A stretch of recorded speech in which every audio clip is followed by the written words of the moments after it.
Ce quatrième cours sur Ludwig Mies van der Rohe voit aux prises avec une institution majeure de l'Allemagne de Weimar dans le domaine de l'art, de l'architecture, de l'industrie, le Bauhaus, dont il prend la direction en 1930 et le voit aussi à partir de 1933 et jusqu'à son émigration définitive aux États-Unis en 1938, le voit finalement perdre la bataille dans laquelle il s'est lancé pour exercer son activité, pour continuer à pratiquer l'architecture dans le Troisième Reich commençant.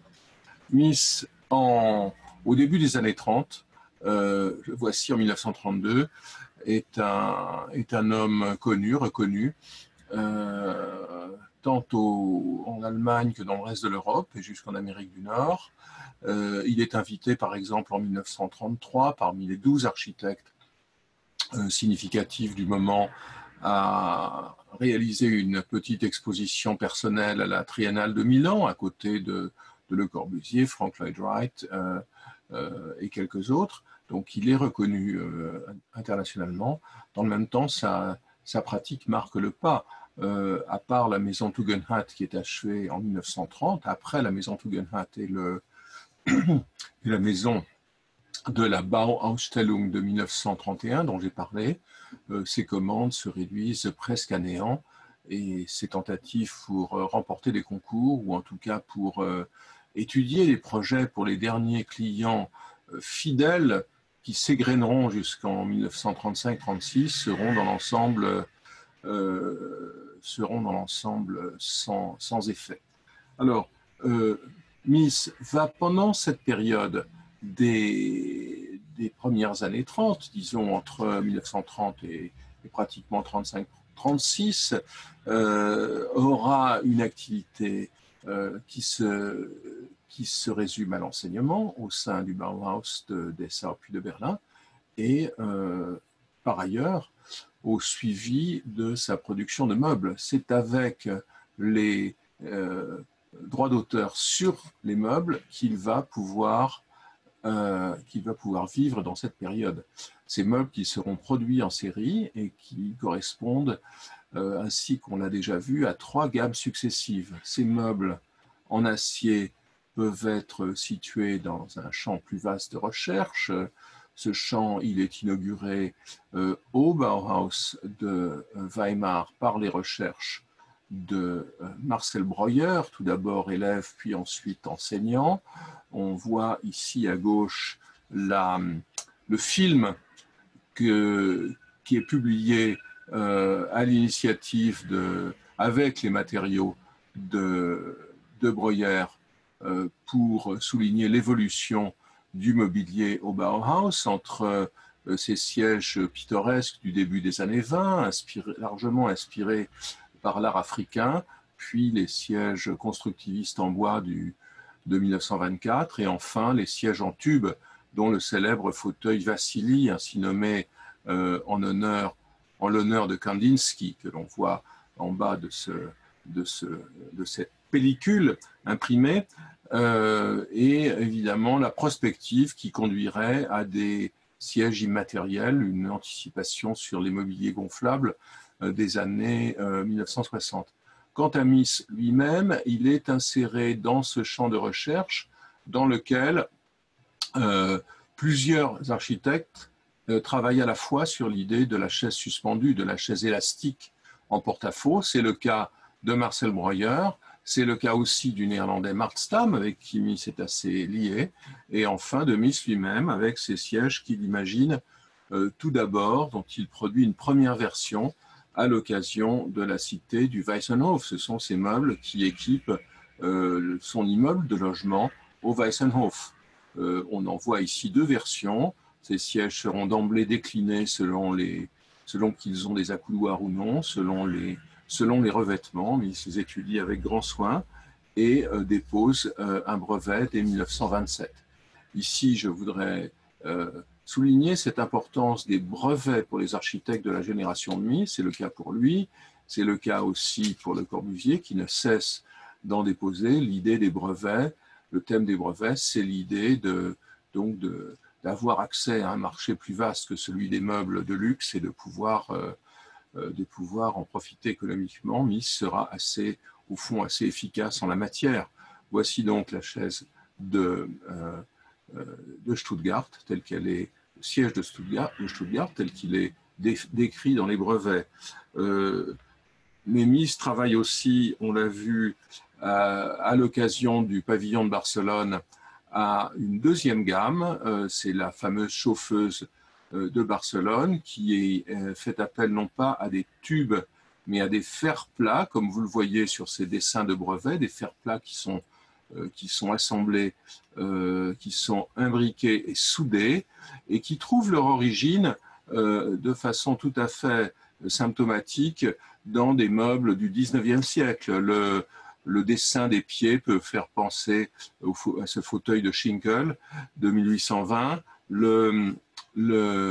ou bien, et son inclinaison, son allure générale à cette chaise pliante française du début du 19e siècle. Donc Mies a une bonne connaissance de l'histoire du mobilier qui informe ses projets.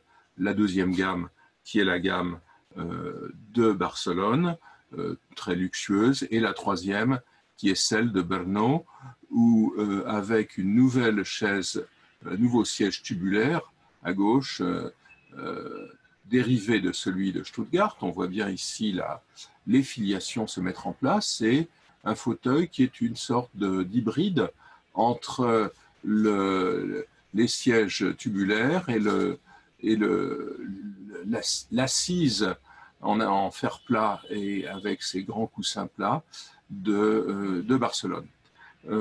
Cette production de Mies est diffusée par Tonnet, qui depuis le 19e siècle produisait en Europe centrale, essentiellement en Bohème, c'est-à-dire désormais dans les années 30 en Tchécoslovaquie. Tonnet, qui produisait des sièges en bois tournés, continue à produire des sièges aux formes curvilignes, mais cette fois-ci, ce sont, si je puis dire, des sièges tubistes, des sièges en tube d'acier chromé.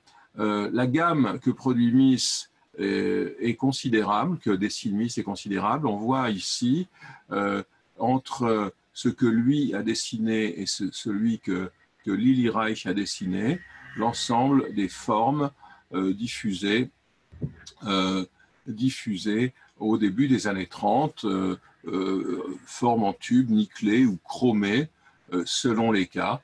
Nous voyons ici, je dirais, la ménagerie, l'ensemble des meubles que Mies réalise dans cette période et qui, je l'ai déjà dit, assureront sinon sa prospérité, peut-être du moins sa survie quotidienne.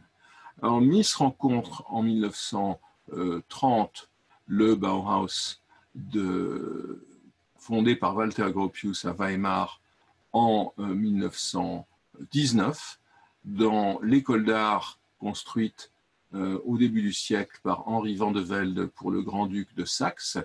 C'est cette école d'art qui est le conteneur, le lieu où les expériences de Gropius se déploient. Donc, quelques mots sur les expériences du premier Bauhaus qui opère à Weimar de 1919, date de sa fondation, à 1925. Le diagramme des cours du Bauhaus est tout à fait connu. Il passe par une Vorlehre, un cours préliminaire dans lequel les étudiants, les élèves de toutes les disciplines sont invités à apprendre les fondamentaux des formes et des textures, puis au travers de l'expérience directe des matériaux, de l'étude de la nature, du travail d'atelier, ils accèdent à des départements spécialisés, pierre, bois, métal, tissu, son, verre, couleur, et finalement accèdent à ce qui est l'objectif ultime de l'école, en tout cas l'objectif avoué, qui est la formation au travers de l'expérience du chantier de constructeurs, d'architectes ou d'ingénieurs. En fait, le Bauhaus formera très peu d'architectes pendant la période de la direction de Gropius à Weimar ou à Dessau.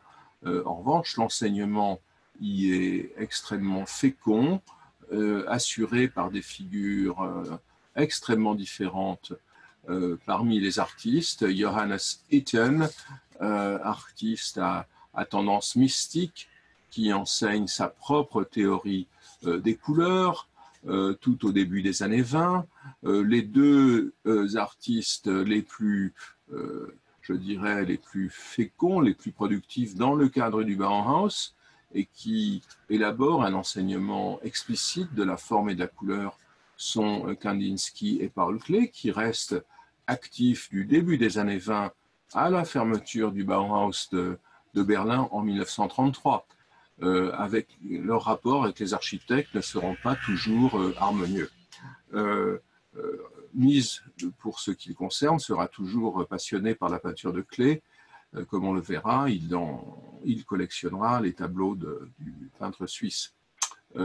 Très rapidement, le Bauhaus s'ouvre à de plus jeunes artistes, comme le Hongrois László Moholy Nagy, qui, à partir de 20, il enseigne toute une gamme, toute une série de disciplines allant de la peinture à la photographie.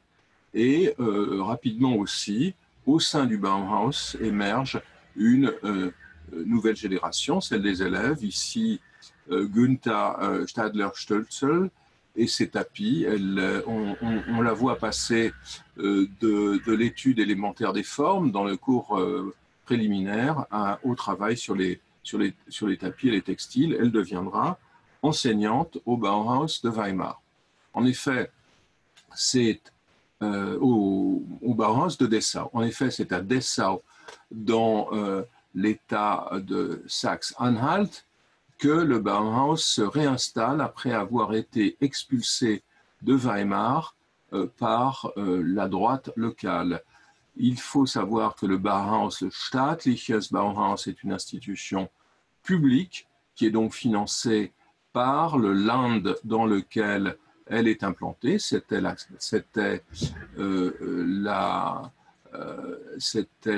Thuringe dans le cas de Weimar. Ce sera la Saxe-Anhalt dans le cas de Dessau. Gropius obtient les moyens lui permettant de réaliser ce bâtiment qui reste, dont il faut bien considérer qu'il reste un modèle presque totalement cristallin de la démarche fonctionnaliste, puisque chaque composante de l'édifice est modelée en quelque sorte autour de son usage. Le grand bâtiment vitré des ateliers, le bâtiment plus modestement ouvert des classes, celui avec les fenêtres en longueur éclairant les couloirs de l'administration, la galette de l'auditorium à un niveau, et enfin le bâtiment des logements étudiants, donc un bâtiment complètement modelé autour de ces fonctions qui illustre une démarche vis-à-vis de laquelle Mies van der Rohe est hostile, comme on l'a vu à propos de ses commentaires sur Stuttgart. Les Meister de Weimar se retrouvent à Dessau. On les voit ici dans une célèbre photo sur le toit. C'est donc une équipe extraordinairement puissante d'artistes et d'architectes que regroupe Gropius, au sein de laquelle apparaissent déjà des élèves devenus enseignants. Je pense au cas de Marcel Breuer, par exemple, ou de Stölzel. Le Bauhaus est aussi actif sur le terrain, et je crois que c'est un modèle important pour ce qui est marginalement de Weimar et beaucoup plus de Dessau. Des édifices expérimentaux sont construits par les enseignants et les étudiants. C'est le cas de cette cité de Törten à Dessau, un ensemble construit à partir d'éléments de béton préfabriqués qui illustre la fascination du fondateur du Bauhaus, de Walter Gropius, pour le taylorisme et le fordisme. L'idée d'une construction en série sur le modèle de l'industrie automobile. C'est une idée qui n'obsède pas outre mesure Mies van der Rohe, mais qui est très importante au Bauhaus. Alors, en 1928, Gropius quitte la direction du Bauhaus, dont hérite l'architecte suisse Hannes Meyer, le Bâlois Hannes Meyer, qui est un architecte très engagé dans la théorie et la pratique du fonctionnalisme, bien au-delà de Gropius, qui est dans le même temps un militant politique proche ou membre du Parti communiste allemand. Mies se voit proposer cette direction en 1928, déjà, mais cela ne l'intéresse pas. Il est alors engagé dans des projets d'ampleur. Ce sera le pavillon de Barcelone et aussi la Villa Tugendhat. Meyer prend la direction et infléchit fortement l'orientation de l'école. Voici son plan d'études, un peu trop complexe pour que je puisse le commenter. Mais ce qui est important, c'est que le cursus est réorganisé, structuré de manière beaucoup plus claire par Meyer, et surtout, c'est un cursus qui est orienté dans une direction beaucoup plus professionnelle. Il s'agit de former enfin des architectes de manière complète. Alors, cela se traduit par l'accent mis sur la technique, par l'introduction de l'urbanisme avec Ludwig Hilberseimer.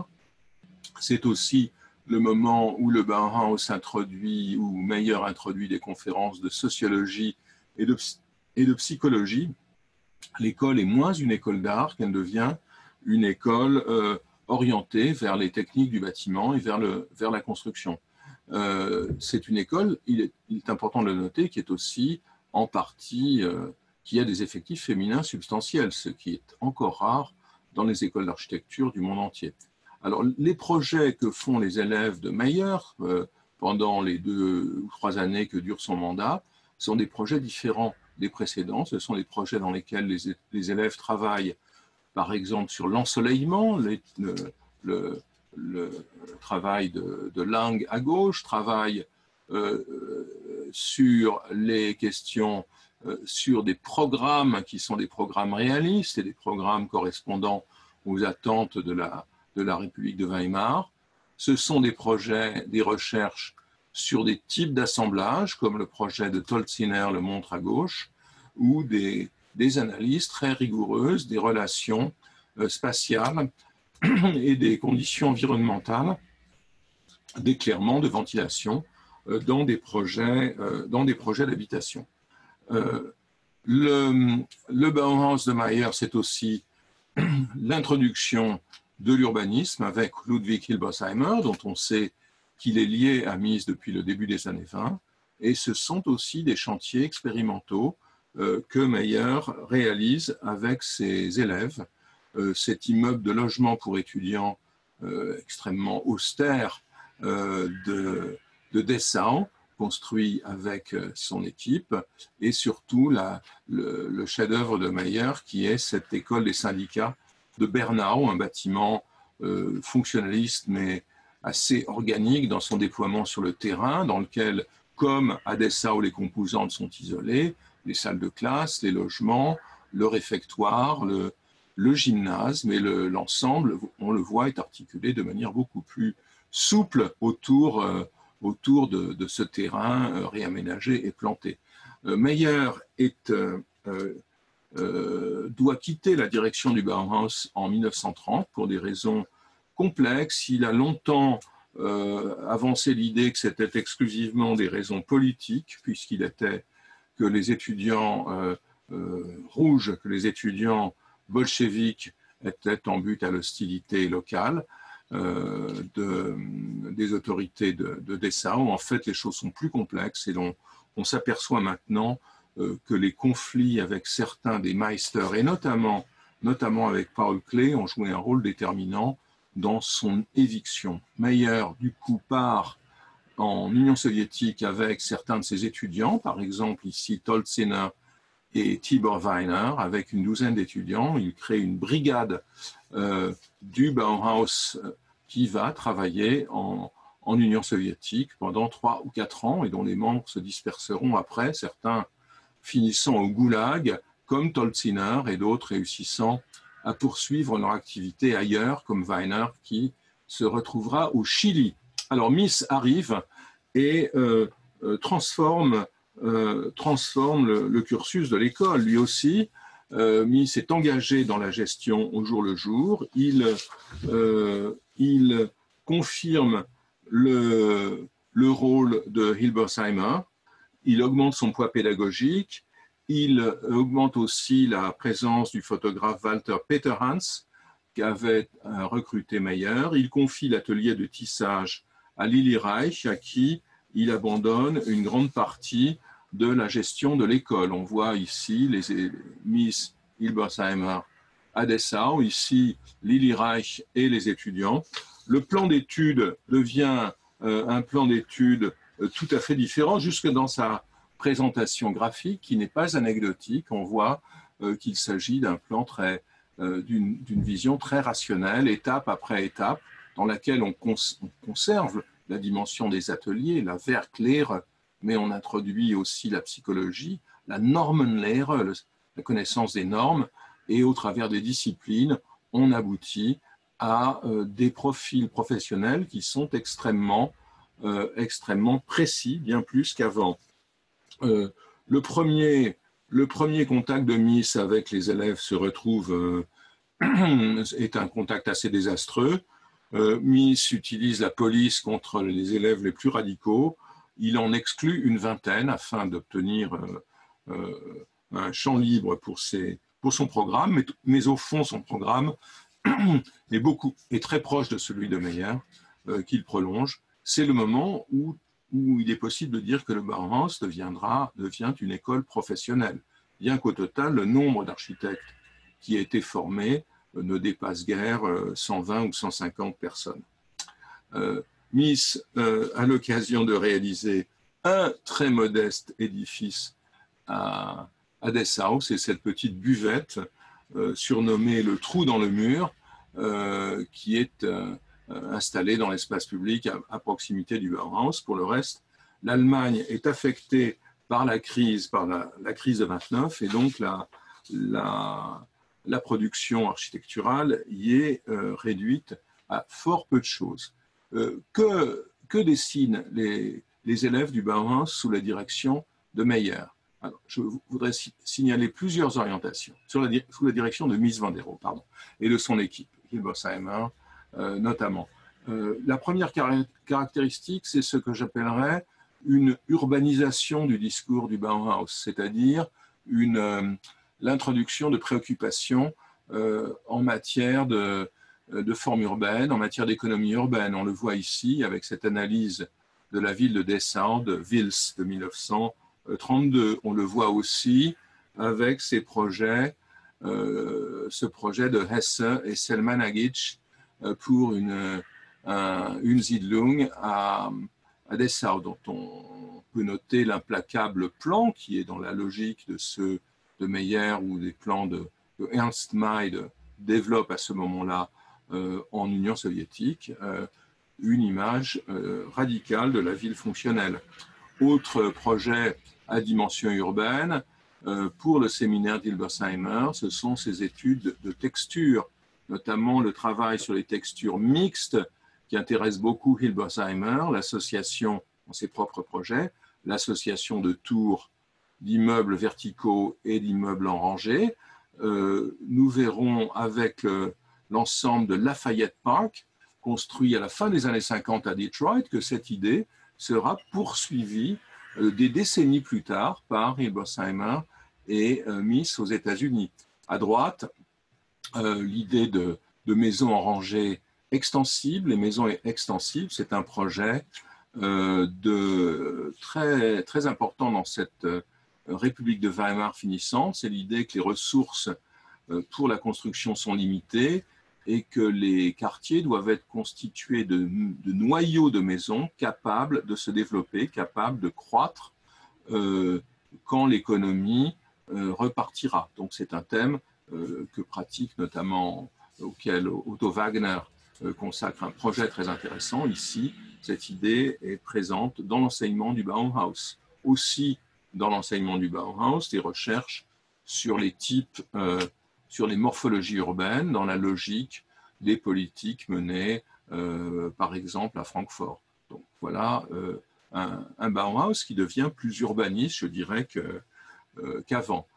Les travaux des projets réalistes sur des programmes concrets sont aussi proposés pour les diplômes. Ici, à gauche, un diplôme avec cette forme parabolique pour un aérodrome qui annonce la forme du grand aérodrome de Tempelhof à Berlin, dont je parlerai dans un moment.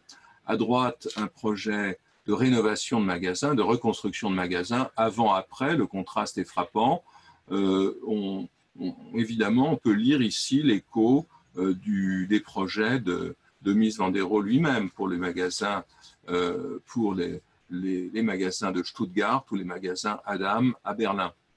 Une caractéristique très importante de l'enseignement missien, c'est l'attention aux détails. Et cette attention aux détails, au dessin des menuiseries des fenêtres, au dessin des maçonneries en briques, brique après brique, cette attention, elle se perpétuera dans l'enseignement qu'il donnera aux États-Unis. Donc c'est un enseignement du détail constructif, du réalisme constructif, qui n'était pas du tout à l'ordre du jour pour Gropius et Mayer. C'est aussi un enseignement de la couleur, comme on le voit avec ce projet, donc dans lequel les projets de Mayer étaient assez obstinément noirs et blancs. Ces projets sont des projets en couleur. Le lien avec les peintres de l'équipe est assez étroit.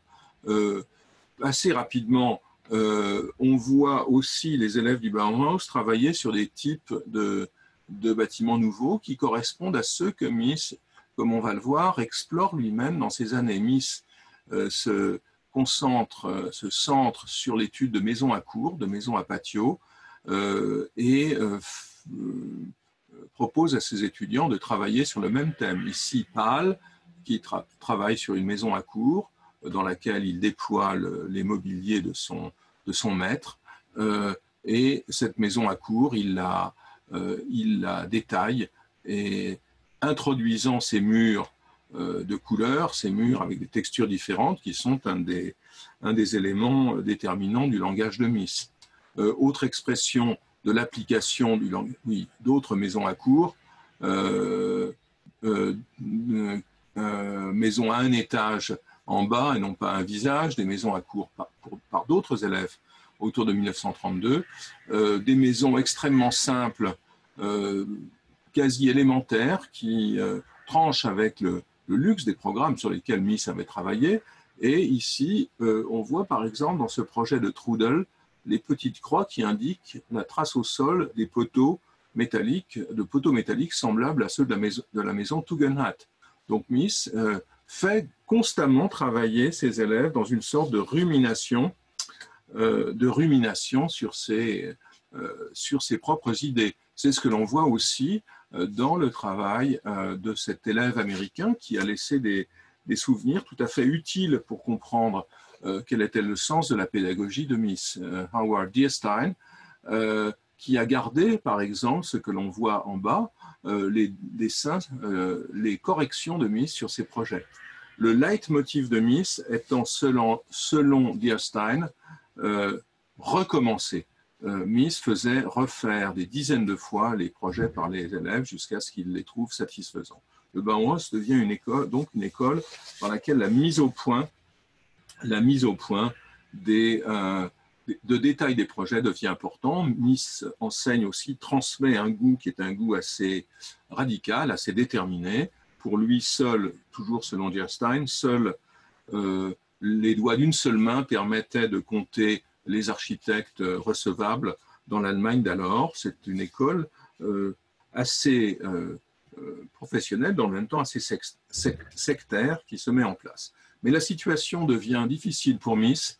Entre 1931 et 1932, les nazis déploient leur influence dans toute l'Allemagne, et en août 1932, l'école est expulsée de la ville de Dessau à la suite d'une expertise qui est confiée à Paul Schulze-Naumburg, dont j'ai parlé. L'auteur des Kulturarbeiten est en fait un des premiers adhérents du parti nazi et un des responsables, un des inspirateurs de la politique architecturale et artistique du nazisme. Et donc, Schulzenhamburg, clairement, conclut, en dépit du plaidoyer vibrant de Mies, que le Bauhaus n'enseigne pas l'art de l'architecture et qu'il ne mérite pas les moyens publics. Ce que critique, vous voyez ici, dans ce très beau photomontage, cet étudiant japonais du Bauhaus. Il y en a plusieurs. Alors, la presse rend compte de la mort, du décès du Bauhaus, publie cette oraison funèbre du Bauhaus de Dessau, et Mies parvient à prendre le contrôle de l'institution. Il l'installe dans une ancienne fabrique de matériel électrique sous la forme d'une institution privée. Ce n'est plus le Bauhaus d'État. Le Bauhaus est une école dont Mies est le propriétaire. Il avance l'argent nécessaire à l'aménagement du bâtiment, je ne sais où il le trouve, en considérant qu'il est, je cite Mies, moins prétentieux et beaucoup mieux que celui de Gropius. Il se débarrasse au passage de son opposition de gauche parmi les étudiants et il rachète les brevets que le Bauhaus avait déposés et qui étaient propriété de la ville de Dessau, ce qui permet à l'école de fonctionner avec les droits d'auteur, par exemple ceux que produisent les papiers peints sur les motifs du Bauhaus, et l'école fonctionne donc à partir de 1932. Un article de presse à droite, l'école d'art dans une usine, et à gauche, nous voyons Mies en train de montrer aux élèves comment poser une brique sur l'autre. À l'approche, avec la prise du pouvoir par les nazis en 1933, l'étau se resserre. Sous prétexte d'une plainte émanant des autorités de Dessau, une perquisition est organisée au Bauhaus de Berlin en avril 1933. Du matériel communiste est saisi, vous voyez le sous-titre, et dès lors, Mies essaye pendant quelques semaines de négocier la poursuite des activités de l'école. Il se rend contre l'avis de Lili Reich et Hilbersheimer chez le dirigeant nazi Alfred Rosenberg, dont le journal, le Völkischer Beobachter, avait soutenu l'action de Schulzenhamburg. Mais Rosenberg, qui est architecte de formation, est lui-même plutôt de tendance moderne, en tout cas superficiellement. Les étudiants de droite du Bauhaus le soutiennent auprès de la Gestapo de Berlin, mais celle-ci la met Mies en garde contre la présence de Vassili Kandinsky, qui est juif, dans le corps enseignant, et Hilbersheimer dans le corps enseignant, et subordonne l'autorisation de réouverture du Bauhaus à l'expulsion de ses enseignants et de quelques autres marqués politiquement au sceau de la radicalité. Au total, Mies va décider le 20 juillet, après avoir reçu ces conditions passant par l'exclusion d'une partie du corps enseignant. Mies consulte les enseignants qui déclinent cette offre et Mies se résout, dit-il, à fermer lui-même le Bauhaus afin de ne pas laisser ce soin aux nazis. Donc voici le dernier épisode qui voit Mies fermer le Bauhaus. Ceci n'empêchera pas son espèce de combat perdu d'avance, le fera, et le fait qu'il est allé voir les autorités nazies conduiront certains héritiers du Bauhaus, la seconde épouse de Moholy-Nagy en particulier, Sibylle, à le considérer comme un traître. Gropius aussi lui reprochera, la femme de Gropius, Ise, lui reprochera son soutien supposé au régime en oubliant au passage les efforts que Gropius avait fait lui-même, déployé lui-même pour rester en Allemagne. Donc Mies perd ses soutiens en Allemagne, sa position institutionnelle. Dans le même temps, ceux qu'il a aux États-Unis sont encore extrêmement fragiles. C'est essentiellement le jeune Philip Johnson, formé à l'université de Harvard, qui a visité les bâtiments de Mies en Allemagne et ailleurs, notamment la maison Tugendhat. La commande que Philip Johnson fait à Mies de son appartement à New York est pratiquement la seule commande, à part là-bas au Ausstellung, que Mies reçoit en 1930. On voit à droite donc l'aménagement de cet appartement avec les meubles, avec les chauffeuses de Barcelone et la chaire de Brno, et ici le plan de ce petit appartement qui est en fait complètement préfabriqué en Allemagne et transporté par bateau aux États-Unis. Mies, en effet, dans cette période, perd les concours. Il perd notamment un concours très important symboliquement à Berlin, qui est le concours pour le réaménagement de la Neue Wache, du nouveau corps de garde, qui se trouve ici, sur Unter den Linden, à côté de l'Arsenal. On voit au fond le dôme du palais impérial. Eh bien, ce concours organisé en 1930-31 porte sur la transformation de ce corps de garde en monument aux morts de la guerre de 14. Beaucoup d'architectes importants y participent. Peter Behrens en haut, Hans Pölzig avec ce fort langage d'éléments verticaux. Ici, Heinrich Tessenow qui remporte le concours avec un projet très simple. Celui de Mies reprend des éléments du langage de ses projets domestiques, le mur de fond et les éléments d'ossature. Dans sa forme finale, il s'agit essentiellement d'un grand volume, comme vous le voyez ici, dont les murs sont tapissés de plaques rectangulaires de marbre de Tinos. Au milieu de la salle, une épaisse dalle noire qui propose une approche complètement abstraite à la remémoration. Donc une présence très lithique, je dirais, dans ce bâtiment. La mise au pas des nazis après 1933, la Gleichschaltung, va affecter les institutions comme l'Académie des Beaux-Arts, au sein de laquelle Mies avait été admis en 1931. L'écrivain Heinrich Mann, le peintre Käthe Kollwitz sont poussés à la démission à peine 15 jours après les élections du début 1933. Le romancier Alfred Döblin, l'urbaniste Martin Wagner proteste et démissionne, mais Mies reste. Mies reste encore.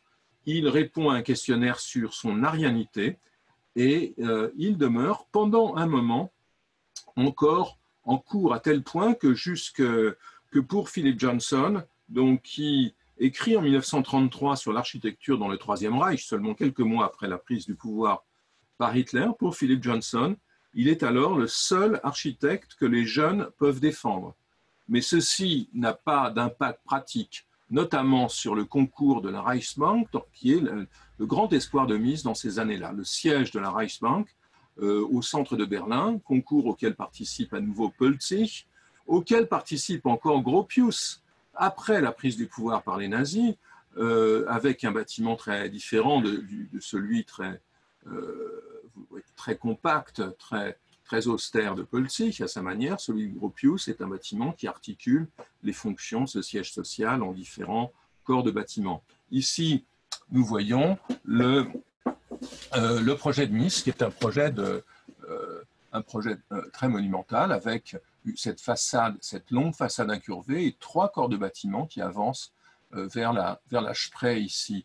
On peut voir, voici le détail, l'élaboration progressive de ce plan, donc la Spree, ce bâtiment, la forme de principe du bâtiment, puis son ajustement au terrain avec sa dilatation, ici, une des sources de sa réflexion, l'idée des volumes presque aveugles, ou en tout cas très lisses sur le canal, c'est sans doute un écho du Neuer Parkhof de Schinkel, démoli depuis. Voici donc les perspectives qui nous montrent la longue façade incurvée du bâtiment, une façade en verre assez sombre, et les 3 pignons qui se seraient dressés sur le canal. Ce projet, la courbe tendue est intéressante, elle fait penser aux courbes des grands magasins de Mendelssohn, par exemple, à la fin des années 20. Mais le concours traîne en longueur et il est finalement annulé lorsque Hitler nomme un de ses fidèles, Hjalmar Schacht, à la tête de la banque. voici une autre image de ce projet, ici, la grande façade avec son hall sur l'intérieur, et donc le plan et son angulation. Un petit projet que Mies parvient à mettre en œuvre, c'est une contribution à l'exposition Deutsches Volk, Deutsche Arbeit, peuple allemand, travail allemand, qui est organisée par un des soutiens des architectes modernes auprès de Goebbels, du nom de Hans Weidemann. Cette exposition ouvre en avril 1934. Mies travaille en son sein à concevoir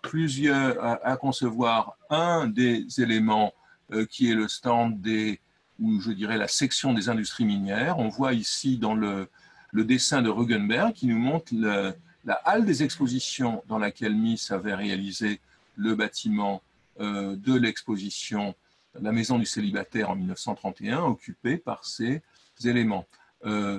Les modernes participent encore, les modernes radicaux participent encore à cette opération. C'est le cas de Walter Gropius avec ce très très belle installation pour la section des industries métallurgiques.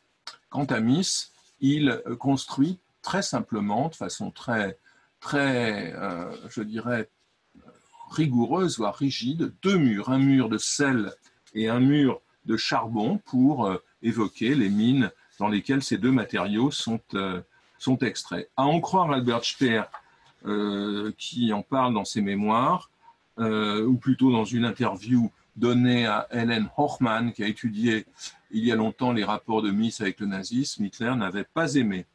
Mies n'est pas le seul dans son environnement immédiat à participer à l'exposition. Il travaille aussi sur le stand des industries verrières, très belle installation de cylindres de verre, qui ressemble à une sorte d'équivalent en verre des ondulations du café, du velours et de la soie, que l'on a vu auparavant. Lili Reich travaille aussi. Elle élabore des vitrines très élégantes pour la section de céramique. Alors, Mies a un dernier espoir. Après avoir perdu le concours de la Reichsbank, il a un dernier espoir pour déployer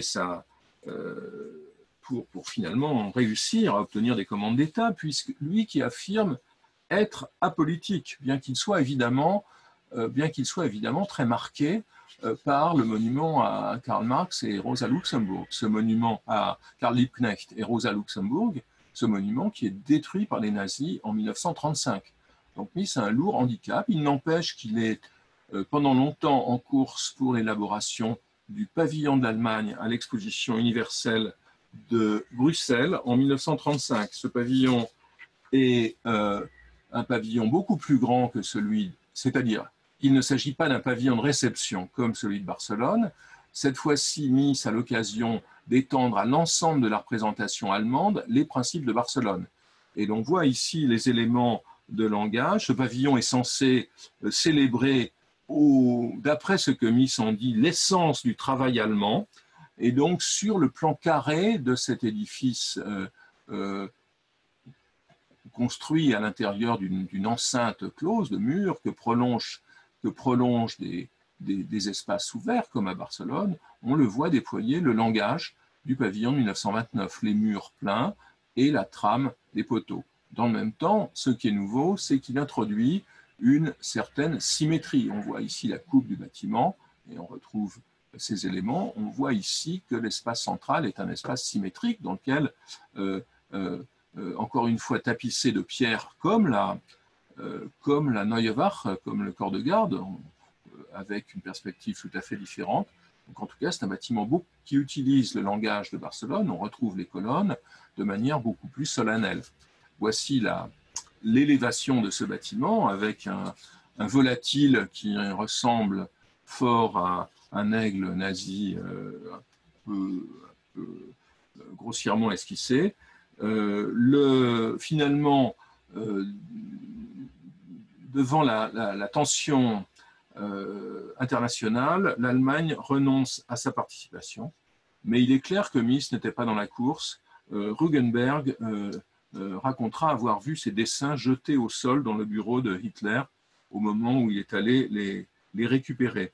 Donc, ce que l'on voit en tout cas dans ce projet, c'est la contradiction entre une certaine contradiction entre les formes fluides du pavillon de Barcelone et puis une certaine rigidité représentative. Le projet est en fait confié à Ludwig Ruf, mais est abandonné. Alors, quels sont les autres projets de Mies dans cette phase? J'en évoquerai quelques-uns pour terminer.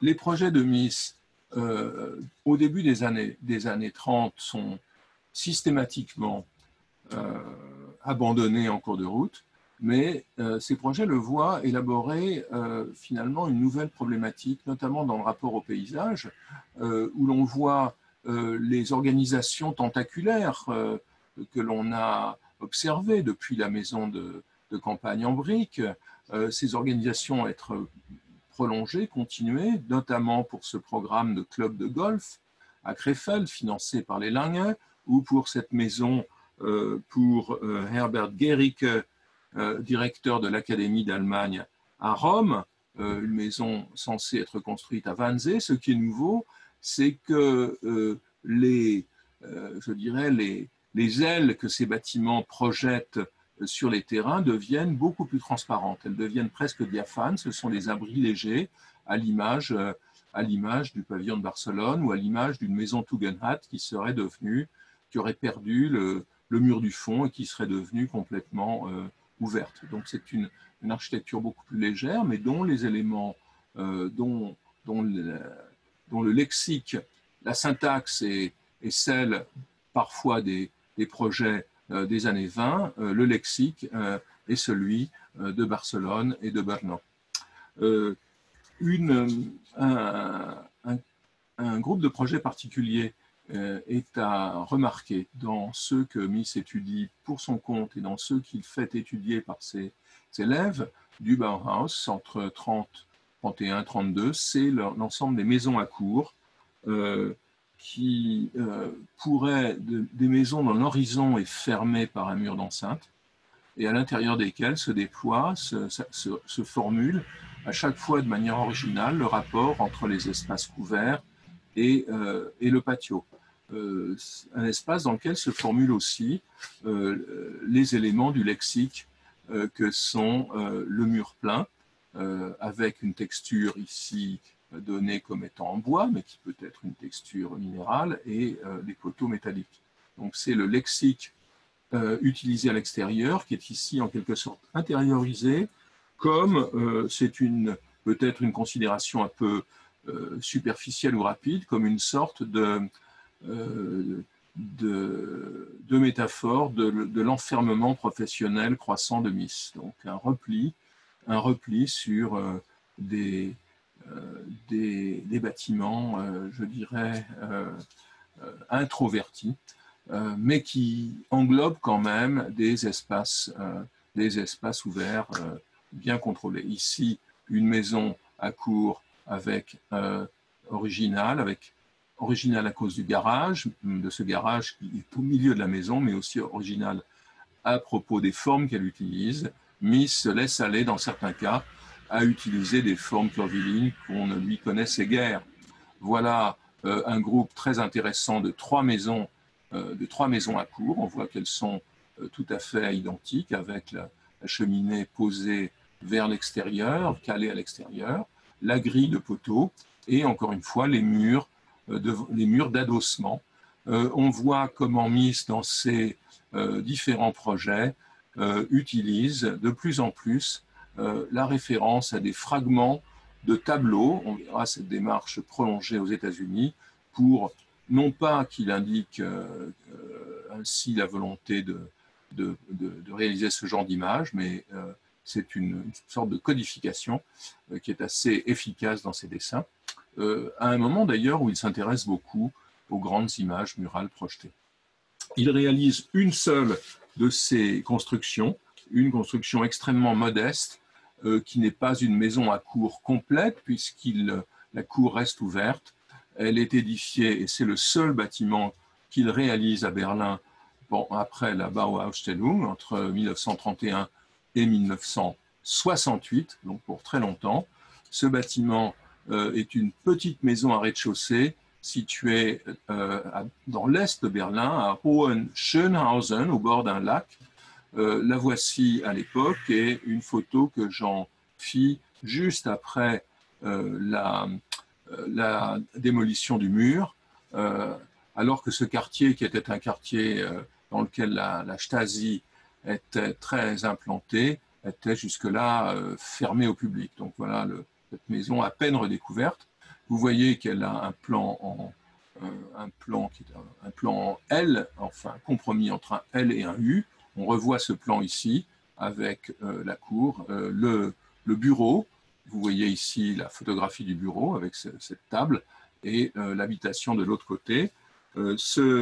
Cet imprimeur, Lemke, est un collectionneur d'art, mais il est dans le même temps très près de ses sous et il demande à Mies une maison petite et modeste.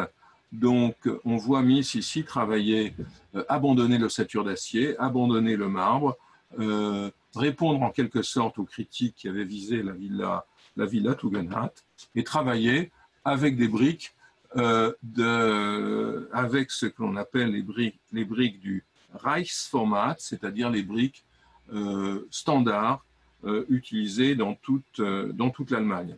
Donc, les maisons à patio qui offrent des horizons théoriquement bien plus extraordinaires, bien plus généreux finalement, n'aboutissent qu'à cette modeste construction. Alors, deux autres projets sur lesquels Mies travaille dans cette période, tous les deux abandonnés, mais qui jalonnent sa réflexion sur l'espace de l'habitation. Le premier projet, c'est un projet pour Margaret Hube, qui est membre du Werkbund, qui est une amie d'Emil Nolde, pour lequel, comme vous vous en souvenez, Mies a travaillé en 1930. Elle désire se faire construire une maison sur ce terrain de Magdebourg, au bord de l'Elbe, et Mies reprend le thème des maisons à patio après des hypothèses très ouvertes. Il veut éviter une vue ennuyeuse, voire gênante vers le sud, c'est-à-dire vers le reste du quartier, en créant un mur d'enceinte à l'intérieur duquel il déploie la maison. Donc vous voyez ici les études de plan, le mur d'enceinte qui la cache d'un côté, qui la protège, et l'ouverture. Vous voyez aussi la trame de poteaux, très bien sur ce plan, la trame des poteaux d'acier, et on les voit être mises en place dans ce système, avec toujours la même idée, le même travail sur les intérieurs, le calage des parois opaques et le déploiement des minces colonnes de métal. Voilà une image en plan de cette maison, un plan en T à l'intérieur d'un rectangle. Vous voyez aussi très clairement le déploiement des pièces des sanitaires, de la cuisine, et ici la paroi sur laquelle l'adossement est obligatoire et qui migre ici depuis notamment le projet Tugendhat. Ici, une maquette de l'époque qui nous montre cette situation, donc le T au milieu du rectangle et l'ouverture vers le fleuve et la fermeture, et que l'on voit très bien dans ce dessin du côté de la ville. Une maquette de cette maison a été faite au moment de l'exposition de 2001 sur Mies à Berlin, mais le toit, ce toit plat qui a un sens très fort, en cache complètement la disposition intérieure.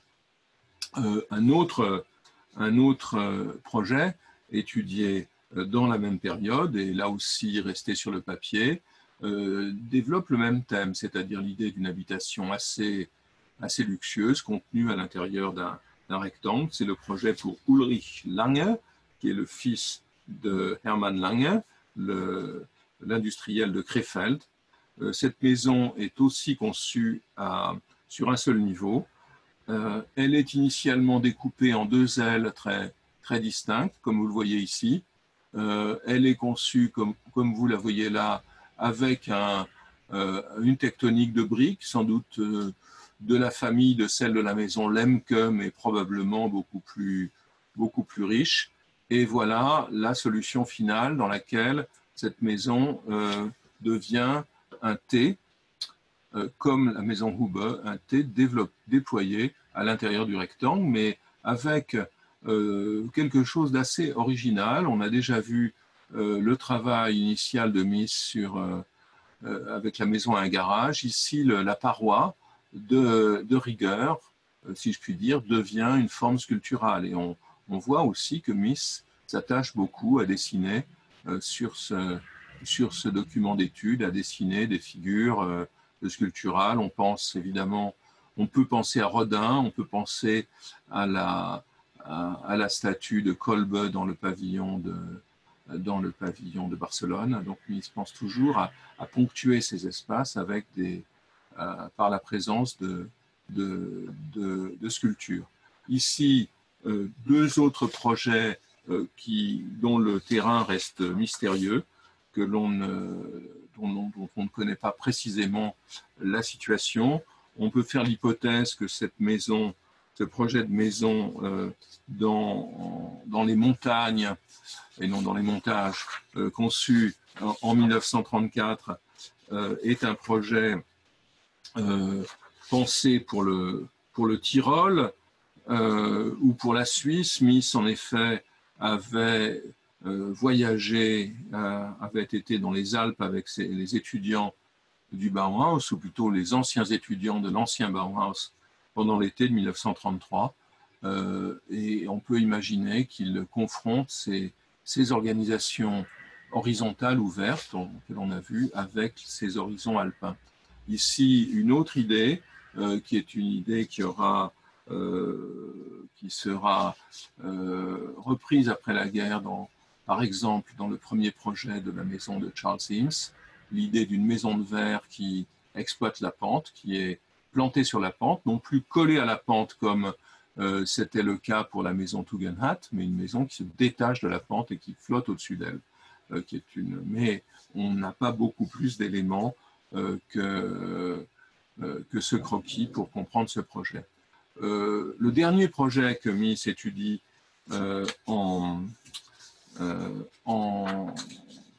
avant de quitter l'Allemagne, alors qu'il a abandonné tout espoir d'avoir des commandes publiques, c'est un projet pour Hermann Lange à nouveau. Hermann Lange, qui est en bon terme avec le régime nazi, lui confie l'étude d'un bâtiment administratif, d'un bâtiment de bureau pour son entreprise.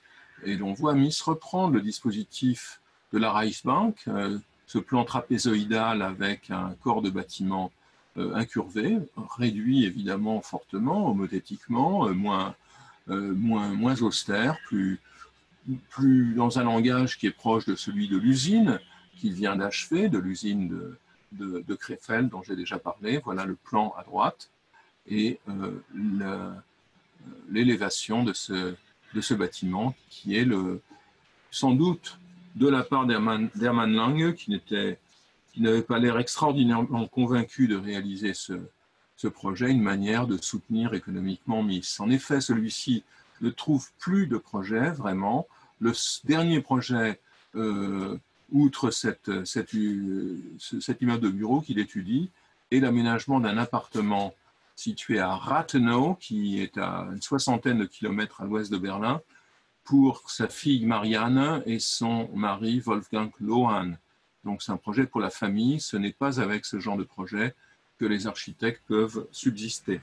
Donc dans le contexte qui est celui du Reich de la fin des années 30, Mies aurait pu avoir sa place. En effet, bien que le régime condamne officiellement l'art dégénéré, avec notamment au moment de l'exposition de Munich, en utilisant beaucoup d'idées sur l'assimilation de l'art moderne à la décadence et à la maladie mentale, beaucoup d'idées émises par Schulze-Naumburg, qui avait été l'adversaire de Mies à Dessau, ainsi que je l'ai dit.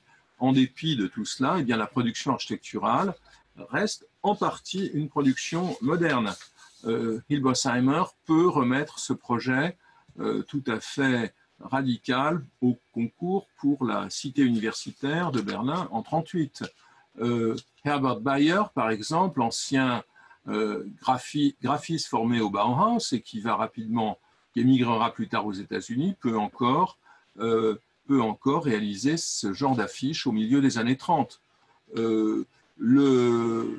L'architecte Ernst Zagebiel, qui était proche de Mendelssohn, réalise cet extraordinaire projet en plein milieu de Berlin, l'aéroport de Tempelhof, qui n'est en rien, à part les salons de réception, dans le langage institutionnel, monumental, auquel on a l'habitude d'assimiler le Troisième Reich.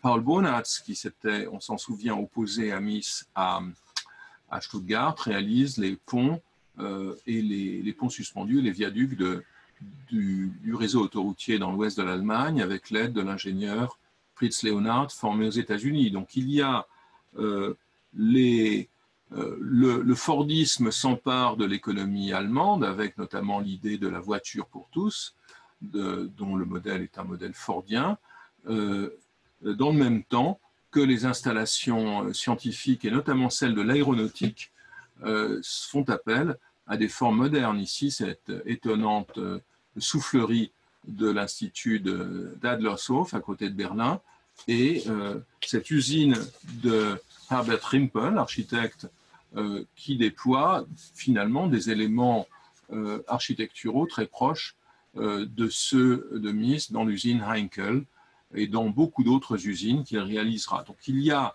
dans le Reich nazi de la fin des années 30, il y a une production architecturale moderne, je dirais même fonctionnaliste, notamment dans le domaine de la science et de l'industrie, mais Mies reste malgré tout entaché de ces aventures des années 20 et 30. Le Bauhaus est systématiquement dénoncé, et lui, qui ne s'était jamais défini comme un architecte du Bauhaus, va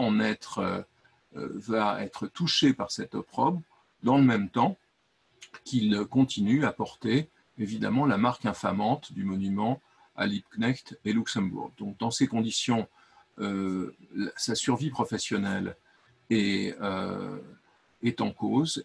Il se voit également demander de démissionner des institutions officielles en 1937 et en tire la conclusion qu'il vaut mieux pour lui mettre un océan entre son activité et l'Allemagne nazie, ce qu'il fera en 1938 de manière définitive. Merci.